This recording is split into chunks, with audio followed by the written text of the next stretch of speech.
तो सर ये time of test है, टेस्ट आपने पास करना है, आपने कैपेबिलिटीज बढ़ानी है।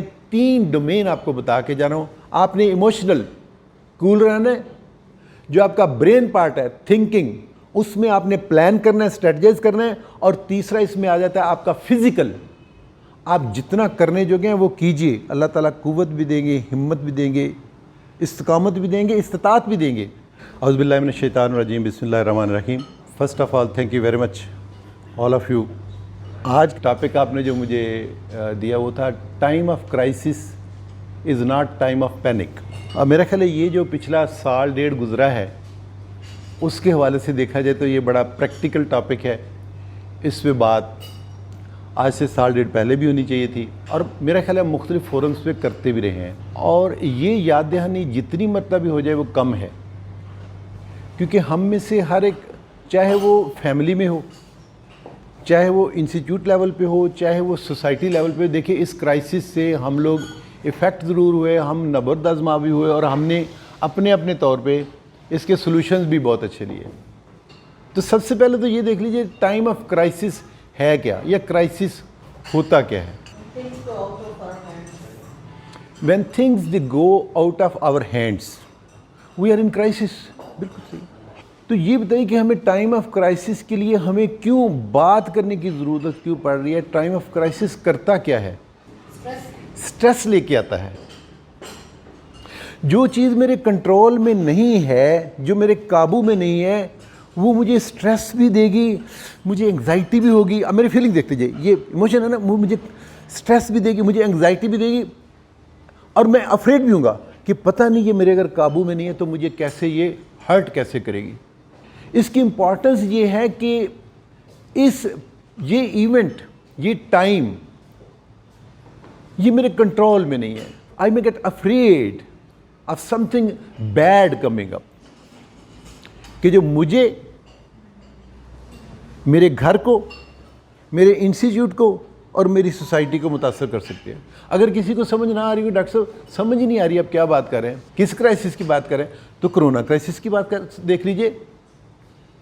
अभी थोड़ा सा पीछे चलते जाइए, पिछले से पिछले साल जो है एक क्राइसिस, एक छोटा सा क्राइसिस अहमदपुर शर्किया वाला हो गया था। अब थोड़ा सा पीछे चले जाइए, 2010 और 12 में चले जाइए, आपके आधे मुल्क को, आधी पट्टी को जो उस तरफ की है, जो शुमालन पट्टी बनती है, फ्लड का क्राइसिस था। 2005 में हम एक बहुत बड़े क्राइसिस में से एज ए नेशन गुजरे थे, हम सबको याद है। क्या था? अर्थक्वेक था, ज़ल्ज़ला आया था। These are time of crisis. उसमें चीज़ें हमारे कंट्रोल में नहीं होती। कि फिजियोलॉजी, उस पर गौर करेंगे कि क्राइसिस की फिजियोलॉजी है क्या, where the things they come from and how do they come, किस तरह से आती हैं जी? हैपहैज़र्ड, एक लफ्ज़ और बोल दीजिए, वेरी गुड, हैपहैज़र्ड आती हैं, थैंक यू।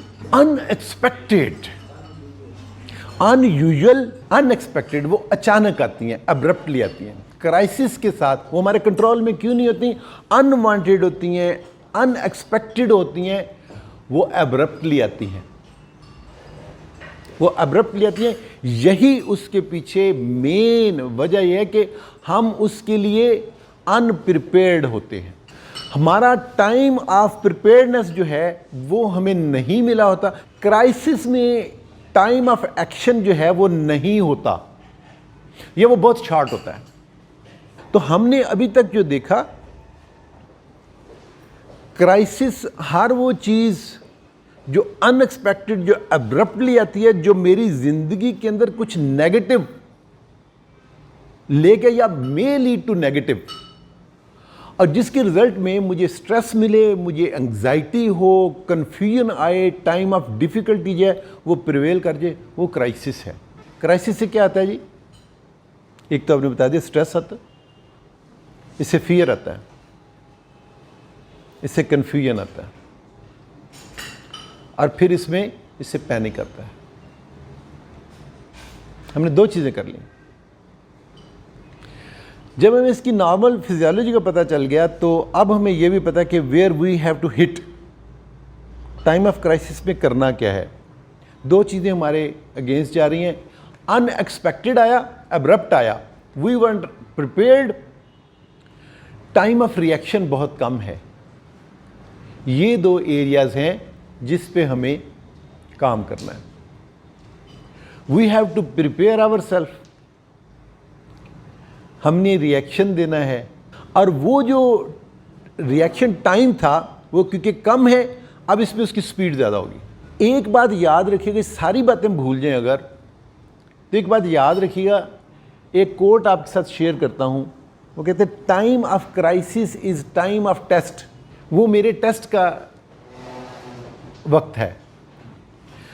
आप मुझे ये बताइए कि हमारा टेस्ट हो रहा हो, हमारा इम्तहान हो, हमारा एग्ज़ाम हो, तो हमें कौन फेल होना चाहेगा? हम फेल तो नहीं होते।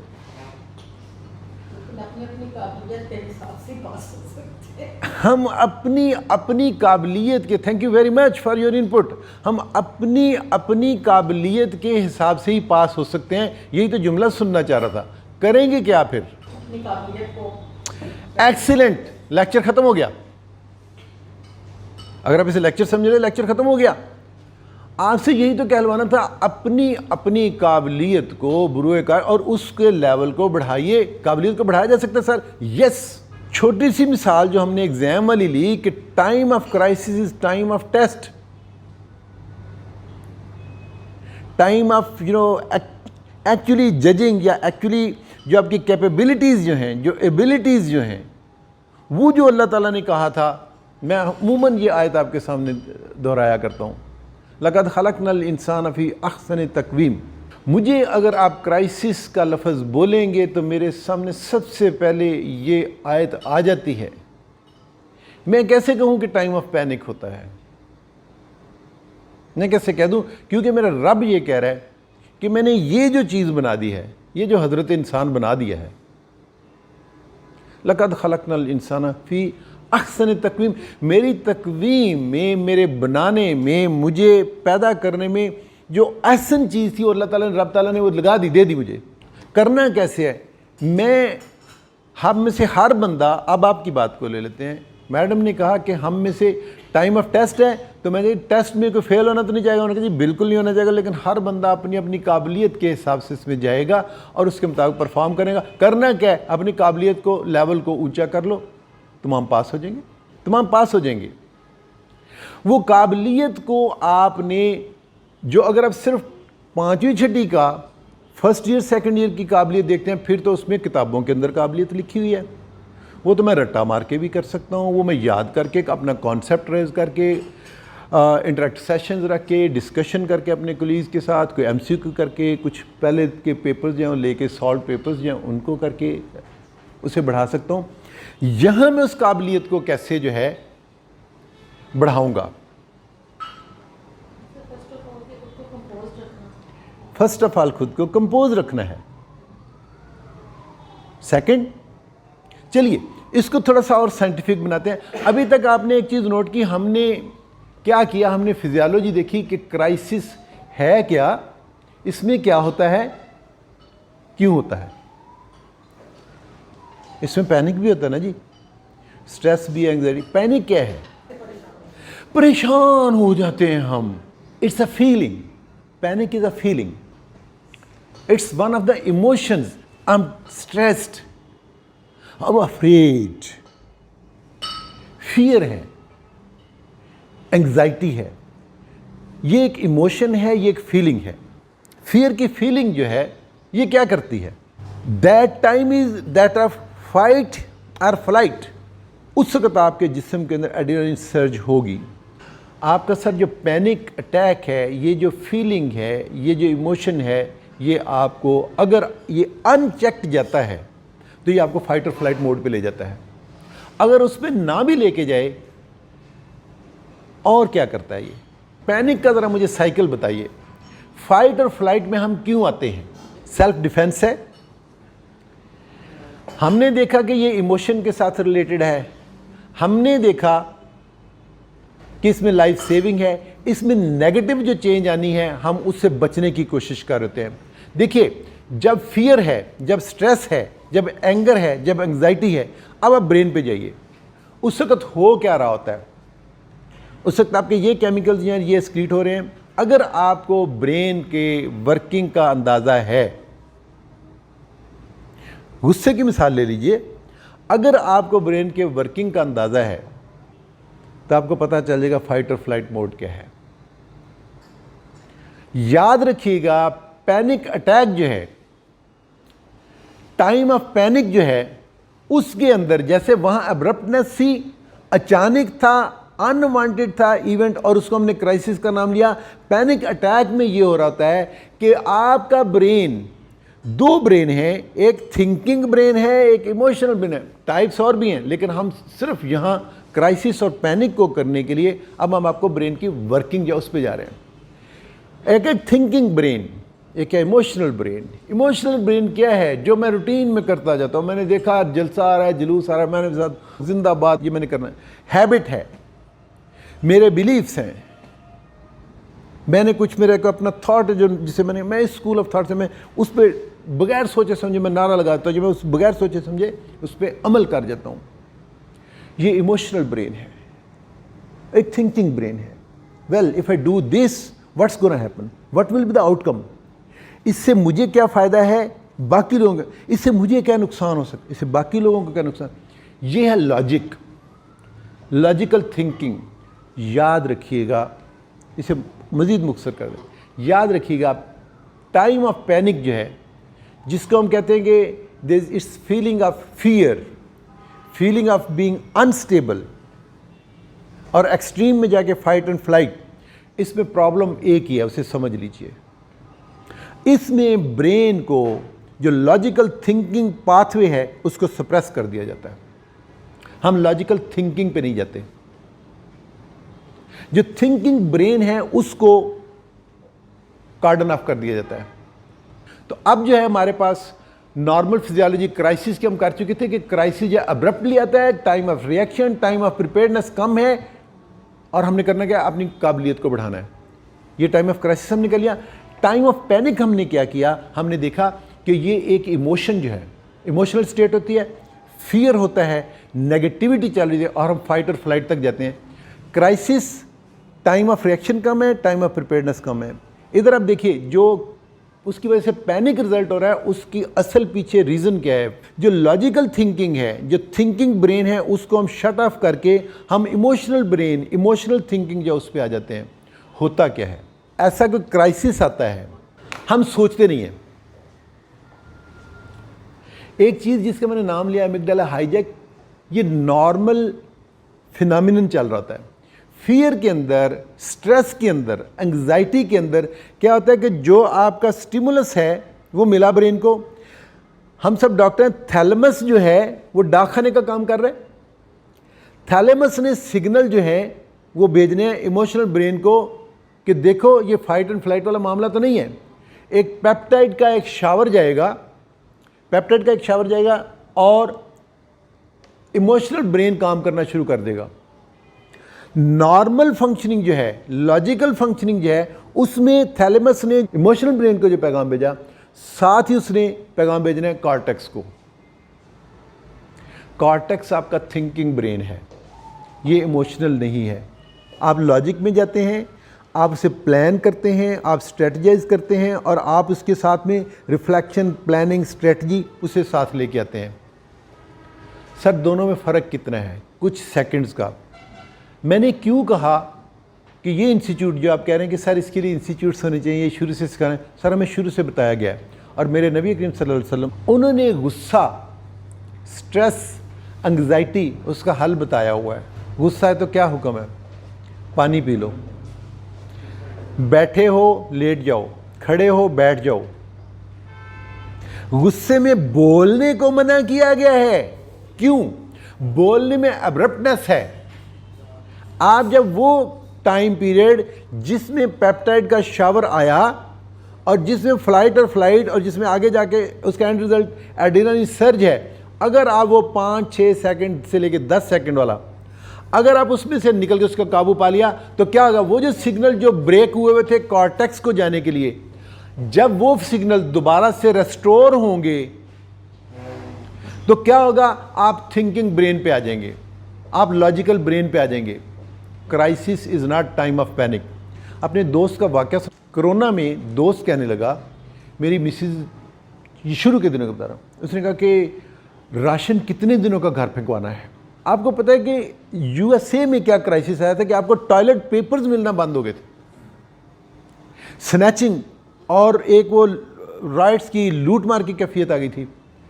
मेरे दोस्त का जवाब सुनिए, उसने कहा खबरदार, तुमने अगर राशन के नाम पे बाजार से कोई एक चीज़ भी कोई अंदर लेके आई, उसकी सारी दुनिया, उसने कहा देन व्हाट, सारी दुनिया करे तो हमने सही काम करना, हमने ये नहीं देखना सारी दुनिया क्या कर रही है। मैंने उससे पूछा ये चक्कर क्या है, तुमने क्यों मना क्यों किया, मेरे साथ बात हो रही थी। उसने कहा देखिए सर, इस टाइम ऑफ पैनिक में दुकानदार ने वो चीज़ निकाल दी है जिसकी उसे यहाँ उसने मुद्दत से रखी थी, वो उसने वाइप ऑफ कर देनी है, नंबर 1। नंबर 2, कहता सर मुझे ये बताइए कैसा मर्जी क्राइसिस आ जाए, खाना पीना बंद हो सकता है, ये दुकानें क्या हो सकता है कि 24 आवर्स के लिए बंद रहें। तो मैंने उससे पूछा मैंने फिर किया क्या तुमने, उसने कहा हमने कोई सामान, मैंने कहा जी जो आप रूटीन की ग्रॉसरी करते हो वो आप करते रहो, आपने कोई सामान जो है इसमें स्टोर नहीं करना। पैनिक किस चीज़ का है, और दूसरा अपने से नीचे तरह नज़र मार लो, मेरे तुम्हारे पास पैसे हैं हम तो जमा कर लेंगे, क्या ख्याल है जिनके पास पैसे नहीं है उनको अल्लाह ताला रिज्क नहीं देगा। सर देखिए आपने वो अब्रप्टनेस को ख़त्म किया, आप लॉजिकल थिंकिंग पे आए, और अब आप देख लीजिए मैं साल डेढ़ बाद देखता हूँ कि उसने कितनी बड़ी बात की कि आप पैनिक में मत जाइए, स्ट्रेस्ड हैं, आप सोचिए कि आगे चल के होने क्या जा रहा है, क्या दुनिया बंद हो जाएगी, क्या खुदा न खासा सूरज निकलना बंद हो जाएगा, इतना अंधेरा हो जाएगा कि दुकानें आपकी खुल नहीं सकेंगी, हाथ को हाथ सुझाई नहीं देगा, अगर ऐसा हो जाएगा तो फिर भी पकाना आपने कहाँ पे है, तो आप लेके स्टोर किस लिए करें। उन दिनों में हम लोगों ने जो इस नाम पे राशन स्टोर करने के नाम, हमने जिस तरह से अपने घरों में भर लिया कि खुदा न खासा जैसे हम बाकियों से छीन रहे हैं, क्या बाकी लोग नहीं थे, क्या मैं अपने सोसाइटी का सोच रहा था। हम टाइम ऑफ क्राइसिस में पैनिक में चले जाते हैं। आखिरी मिसाल दे देता हूँ, इसी दौरान टिड्डी दल भी आया था, कितना नुकसान हुआ था। जिन्होंने पैनिक नहीं लिया था उन्होंने सिंपल ये किया, उन्होंने नेट लगा के पकड़ना शुरू किए, और मैं इसमें तस्वीर आपके लिए लेके आया था। उसने कुछ 100 नहीं तो 20 बोरे लेके आया, एक बोरे की कीमत 20,000 रुपया थी, उसने एक रात में 1 लाख रुपया कमाया था। और ये एक ने नहीं कमाया था, 2 ने नहीं कमाया था, 3 ने नहीं कमाया था। उनकी फसल बर्बाद हो गई जो उन्हें शायद 60-70 हज़ार दे देती। टिड्डी दल बहुत ज़्यादा था, उन्होंने पकड़ा, ये पोल्ट्री की खुराक में जाता है, ये आपको कंपोस्ट बनाने के काम आ सकता है, इसे आप पका के खा सकते हैं, इसे आप अपनी पोल्ट्री को वैसे खिला सकते हैं। ये वो लोग थे, मैडम आपने पूछा था कि हम अपनी इस काबिलियत को ऊपर लेके आ सकते हैं, बिल्कुल। आप उस वक्त सोचिए कि अल्लाह ताला ने मेरे, याद रखिएगा, time of crisis is time of opportunity. अपने लिए ये तलाश कीजिए कि अल्लाह ताला ने मेरे लिए इसमें मौका क्या रखा है। पैनिक पे जाने से पहले मौका तलाश, एबिलिटी, अपनी कैपेबिलिटीज़, और फिर इसका लास्ट, ये जो अपनी कैपेबिलिटी ही है, ये जो थिंकिंग है, ये जो लॉजिक कर रहे हैं, देखिए आपको हिट कहाँ करता है। ये जो क्राइसिस पैनिक जो है ये आपको लॉजिकल ब्रेन को बंद करता है, आपने ब्रेन, अपनी थिंकिंग जो है उसको लॉजिकल रखना है। ये क्योंकि इमोशनल जो है ब्रेन वोट कर रहा है, आपने इसको कूल रखना है। यहाँ किसी ने कहा था कूल। और सबसे आखिरी बात, तीसरी डोमेन, 3 डोमेन्स की बात कर रहा हूँ। तीसरा फिजिकल, बैठ नहीं जाना, क्राइसिस है मैं तो कुछ नहीं करूँगी, कुछ नहीं करूँगा, नो। तो सर ये टाइम ऑफ टेस्ट है, टेस्ट आपने पास करना है, आपने कैपेबिलिटीज़ बढ़ानी है। 3 डोमेन आपको बता के जा रहा हूँ। आपने इमोशनल कूल रहना है, जो आपका ब्रेन पार्ट है थिंकिंग, उसमें आपने प्लान करना है, स्ट्रेटजाइज करना है। और तीसरा इसमें आ जाता है आपका फिजिकल, आप जितना करने जोगे हैं वो कीजिए, अल्लाह ताला कुव्वत भी देंगे, हिम्मत भी देंगे, इस्तिकामत भी देंगे, इस्तात भी देंगे। इसलिए sir I agree with you कि time of crisis is not time of panic. वमा अलैना इल्लल बलागुल मुबीन।